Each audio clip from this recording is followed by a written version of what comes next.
Mineblox is unique in all of gaming history, especially considering that this is a fan-made game of Minecraft. Although having some of the mobs from Minecraft, its atmospheric 2D exploration and brutal difficulty make this game absolutely breathtaking.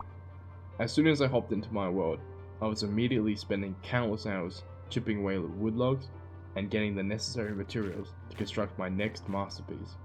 I also spent as many hours exploring, slashing through monsters, and writing and fulfilling my own destinies. This might be the most accessible browser game yet.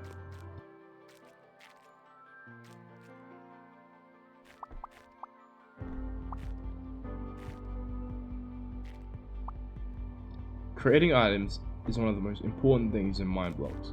The only problem though, the info I need is not integrated into the game.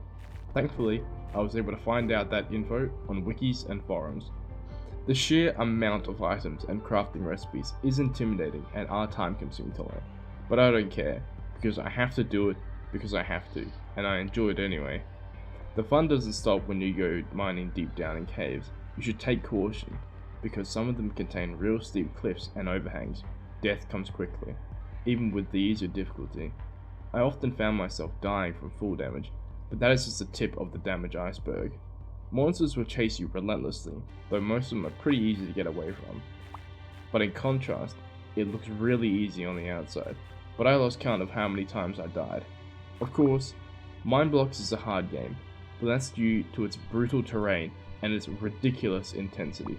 Obviously, it's possible to make your way through the entire game, but even the environment is always more powerful, although the brief frame rate hiccups and drops never significantly source my gameplay. It took me roughly 10 hours to finish the entire game, and I still have lots of optional tasks to complete. It truly is a massive game to take on. Mineblox is about as good as a fan game can get.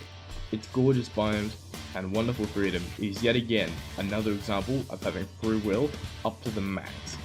With so many things to see and do, I've still got plenty of things to build, and so many places to explore.